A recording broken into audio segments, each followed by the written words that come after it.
안녕하세요.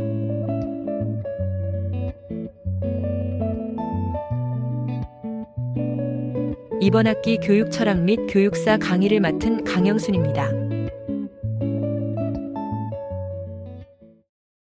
좋은 휴식 시간 되셨나요? 2부 강의를 시작하겠습니다. 우리는 왜 교육 철학을 배워야 할까요? 교수님, 오늘 수업 들으면서 궁금해졌습니다. 교육 철학은 왜 배우는 건가요? 좋은 질문이에요. 그럼 먼저 생각해 볼까요? 우리는 학생을 어떤 사람으로 기르고 싶은 걸까요? 스스로 생각하고 판단할 수 있는 사람이요. 맞아요. 교육 철학을 배우는 첫 번째 이유는 교육의 목적을 성찰하기 위해서예요. 무엇을 가르칠까 보다 왜 가르칠까를 먼저 묻게 하죠. 그럼 지금 이루어지는 교육도 다시 보게 되겠네요. 그렇죠. 두 번째 이유는 교육 현실을 비판적으로 이해하기 위해서예요. 교육은 제도와 문화의 영향을 받기 때문에 왜 이런 방식일까를 생각할 필요가 있어요. 교육을 당연하게만 보면 안 되겠네요. 맞아요.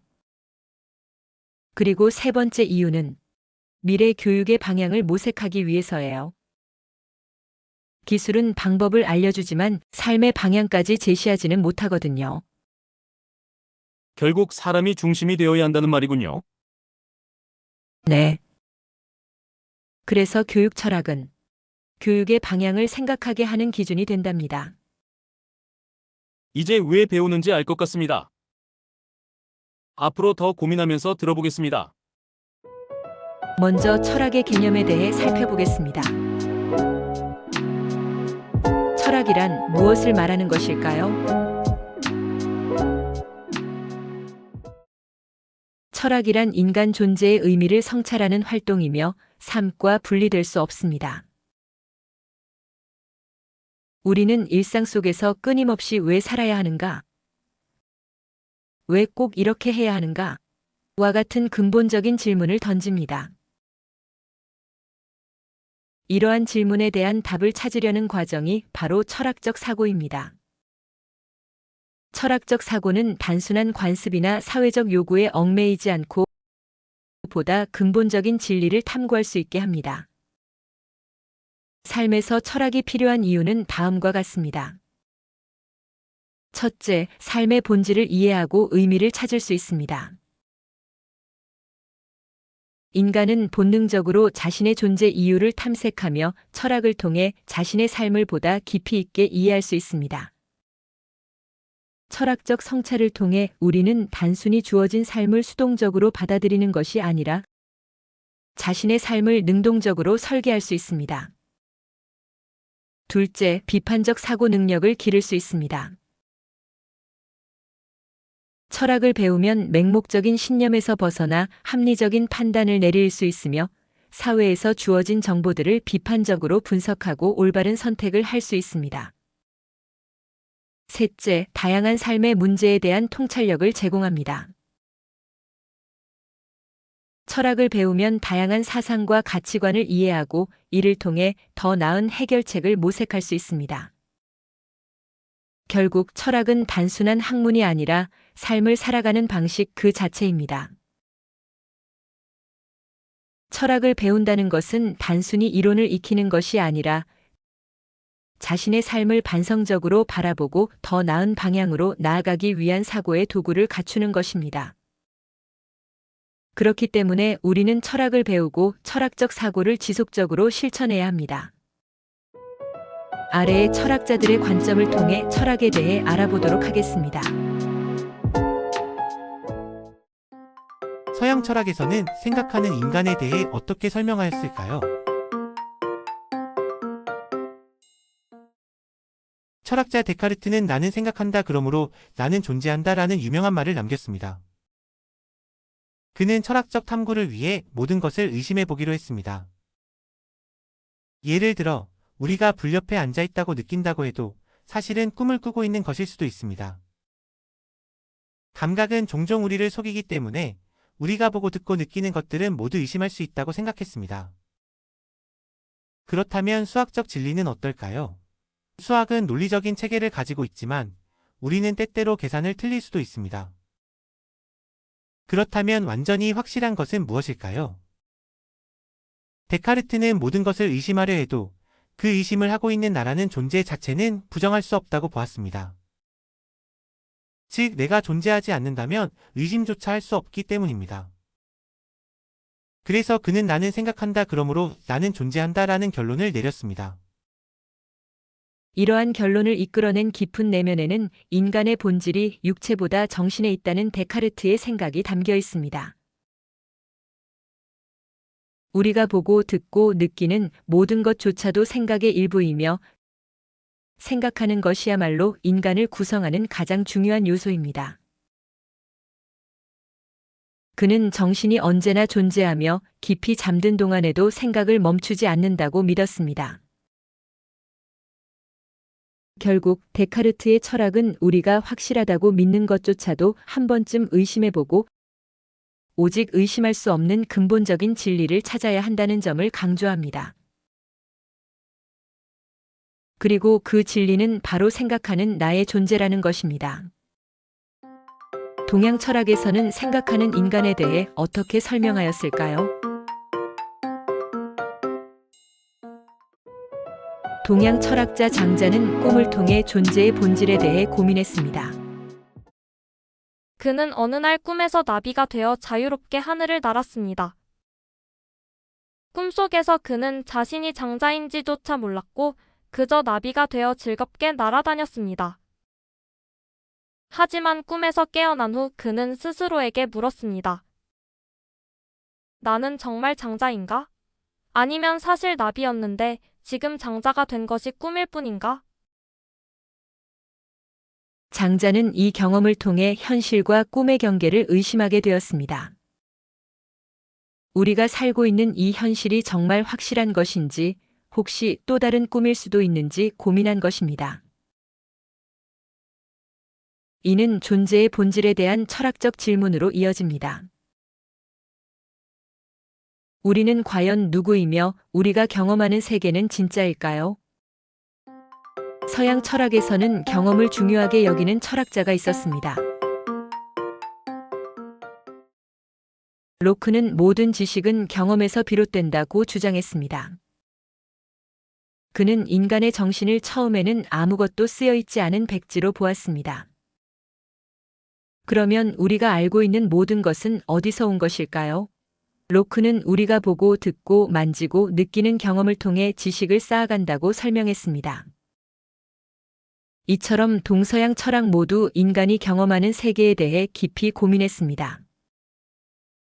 장자는 꿈과 현실의 경계를 의심하며 존재의 본질을 탐구했고, 로크는 경험을 통해 지식이 형성된다고 보았습니다.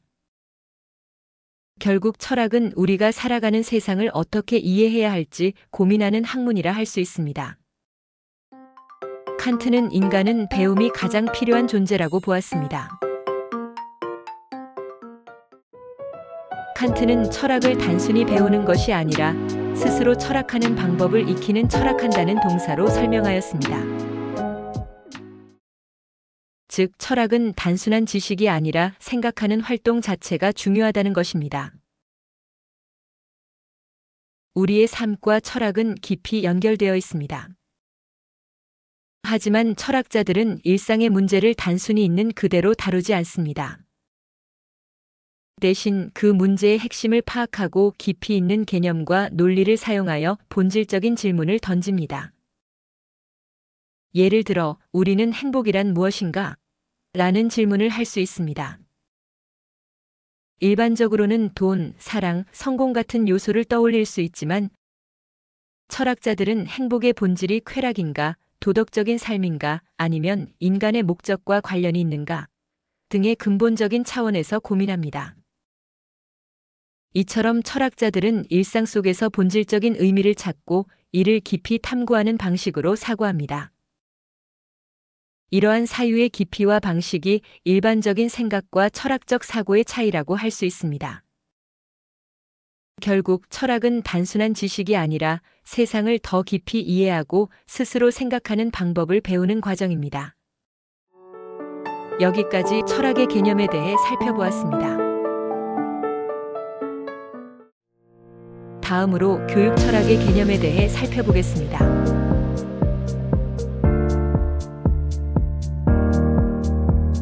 교육 철학은 교육 활동과 교육 문제를 철학적 관점에서 탐구하는 학문입니다. 브로디는 교육 철학이 교육 문제를 철학적 수준에서 철학적 방법으로 논의하는 것이라고 정의했습니다. 교육 철학이 필요한 이유에 대해 살펴보면 다음과 같습니다.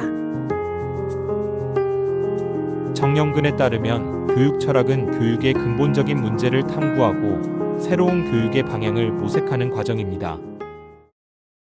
교육에 종사하는 모든 사람들이 지녀야 할 자유로운 정신과 태도에서 교육 철학이 탄생합니다. 교육 철학적 태도를 가진 사람들은 교육 현실을 무비판적으로 받아들이지 않고 왜 그런가? 라는 질문을 던지며 교육의 본질과 의미를 탐구합니다. 이를 통해 보다 나은 교육 방식을 찾고 창의적이고 비판적인 교육 실천을 가능하게 합니다. 교사가 탐구해야 할 교육 철학에 대해 살펴보면 다음과 같습니다. 교사는 단순히 교육 이론을 익히는 것이 아니라 교육 철학적 사고를 바탕으로 교육 현상을 분석하고 성찰하는 능력을 길러야 합니다. 이를 통해 교육의 목적과 방법을 깊이 이해하고 변화하는 교육 환경 속에서 보다 효과적인 교육을 실천할 수 있습니다. 교육 철학은 교육을 바라보는 근본적인 시각을 제공하며 교사가 보다 비판적이고 창의적인 교육자가 될 수 있도록 돕는 학문입니다. 여기까지 교육 철학의 개념에 대해 살펴보았습니다. 이어서 역사의 개념에 대해 살펴보겠습니다.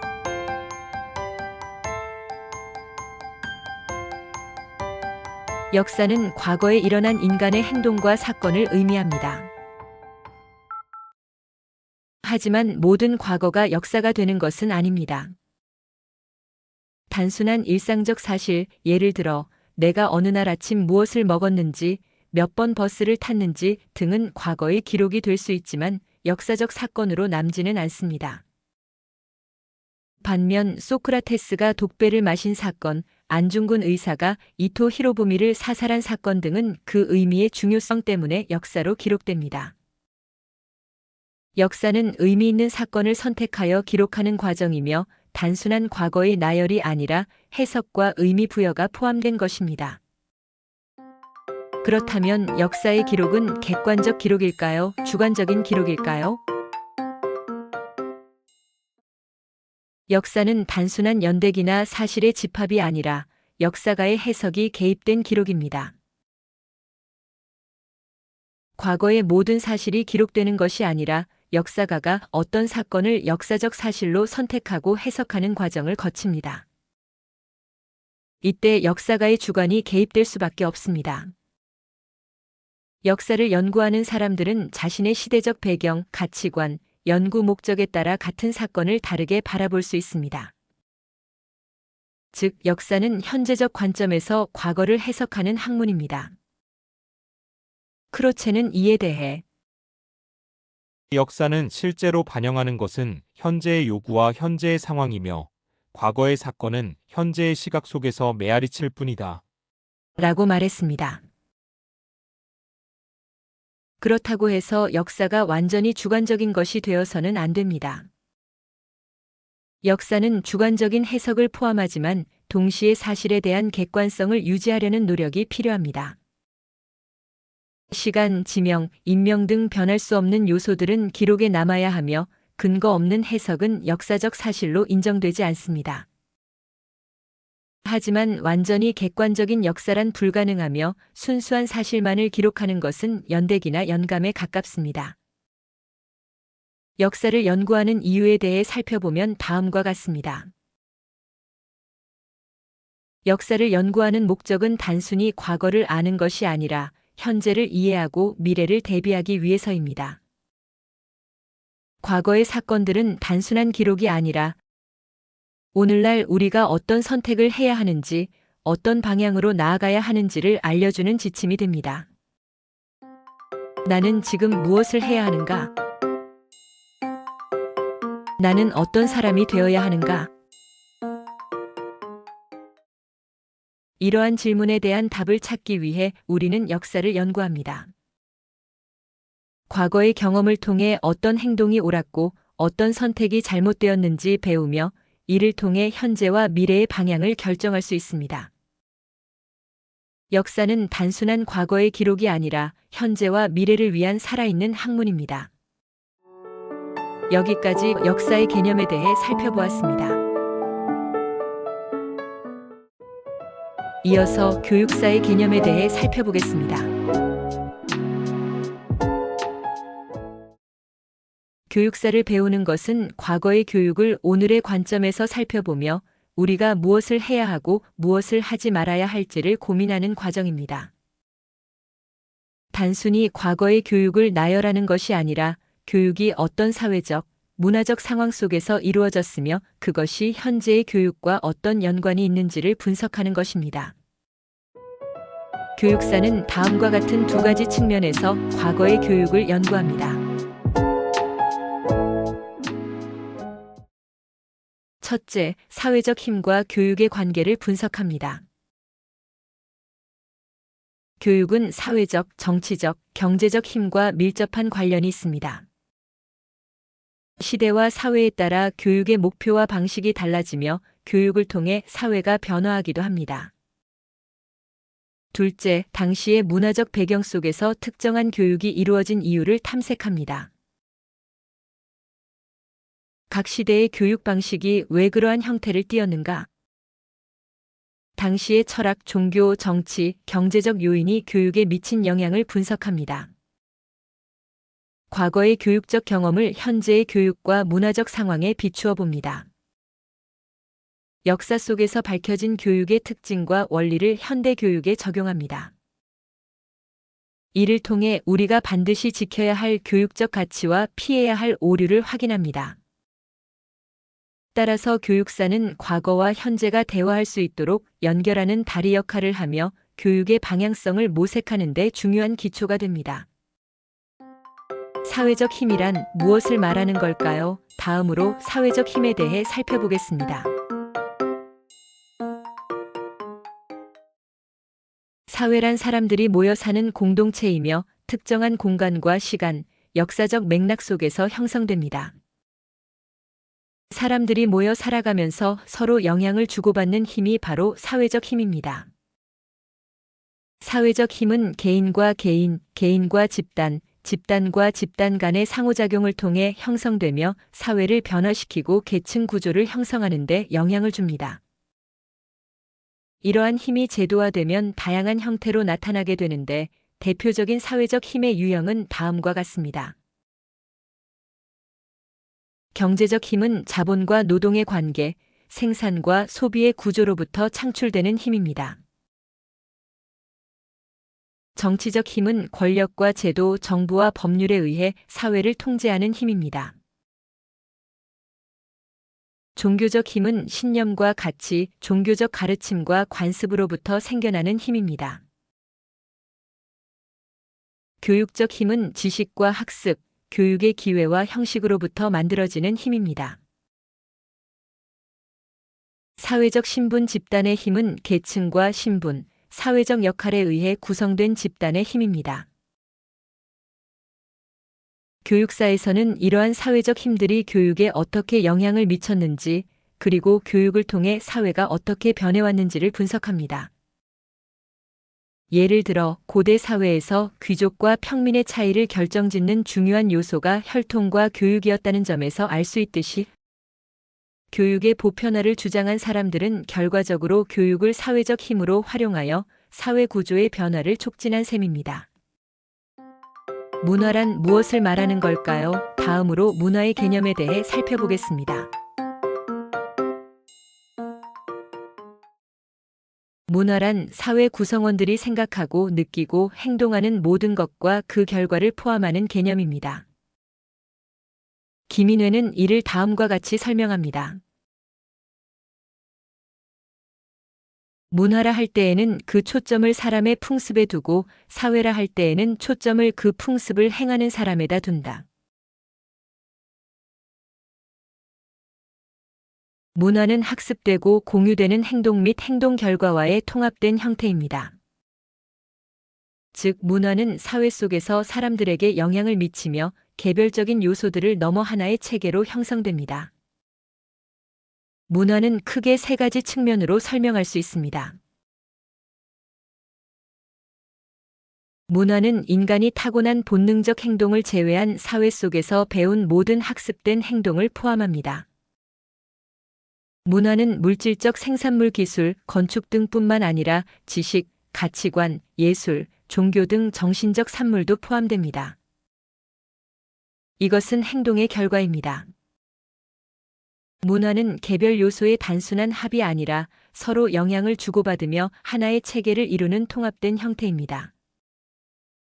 이처럼 문화는 사회적 환경에 따라 다르게 형성되며 지역 문화 또는 하위 문화에 따라 개인의 인격 형성에도 영향을 미칩니다. 예를 들어 한국인의 성향과 미국인의 성향이 다르듯이 같은 한국인이라도 어부, 농부, 광부의 성향이 서로 다릅니다. 이러한 차이는 각기 다른 문화적 환경 속에서 형성된 것입니다. 교육과 문화는 필연적인 관계에 놓입니다. 다음으로 교육과 문화의 관계에 대해 살펴보겠습니다. 교육은 단순히 기존 문화를 전달하는 역할뿐만 아니라 문화를 개조하고 발전시킵니다. 교육은 문화의 산물이며 문화 형태가 다르면 교육의 형태도 달라질 수밖에 없습니다. 즉, 교육의 내용과 방법은 해당 사회의 문화적 특성을 반영하며 시대와 사회적 변화에 따라 달라질 수 있습니다. 교육사는 각 시대의 문화 속에서 교육이 이루어진 이유를 밝히고 교육이 사회 변화를 어떻게 이끌었는지 탐구하는 학문입니다. 여기까지 교육사의 개념에 대해 살펴보았습니다. 마지막으로 현대 문화와 교육의 한계에 대해 살펴보겠습니다. 오늘날 세계적 문화의 변화 속에서 교육이 직면한 한계는 다음과 같습니다.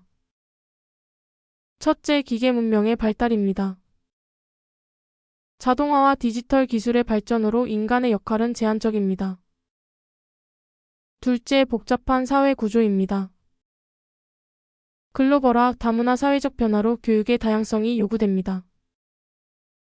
셋째, 도시화 경향입니다. 사람들은 일자리가 많고 교육 환경이 좋은 대도시를 선호합니다.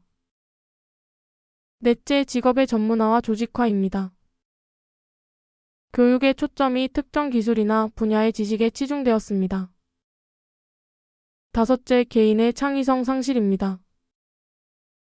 획일적인 교육 방식으로 인해 창의적 사고가 저하되었습니다. 여섯째, 대중화와 미디어의 영향입니다. 교육이 정보 전달 중심으로 변화하고 있습니다. 이러한 환경에서 교육은 학생들이 스스로 사고하고 행동하는 능력을 키우기보다는 사회에 적응하는 기술을 습득하는 데 집중하는 경향을 보입니다. 메이는 이러한 현상에 대해 삶의 방향성을 잃어버린 현대인들은 방법과 기술에만 집착하고 있다고 진단했습니다. 즉, 현대 교육은 학생들이 왜 살아야 하는가라는 근본적인 질문을 던지기보다는 단순히 기술적 역량을 키우는 데 초점을 맞추고 있습니다. 교육사는 단순한 과거의 기록이 아니라 사회적 힘과 문화 속에서 교육이 어떻게 변화해 왔는지를 탐구하는 학문입니다. 우리는 과거의 교육적 경험을 바탕으로 현재의 교육 방향을 고민하고 미래 교육이 나아가야 할 길을 찾을 수 있습니다. 여기까지 현대 문화와 교육의 한계에 에 대해 살펴보았습니다. 오늘 강의는 여기까지입니다. 시청해주셔서 감사합니다. 다음 다음 주에 뵙겠습니다.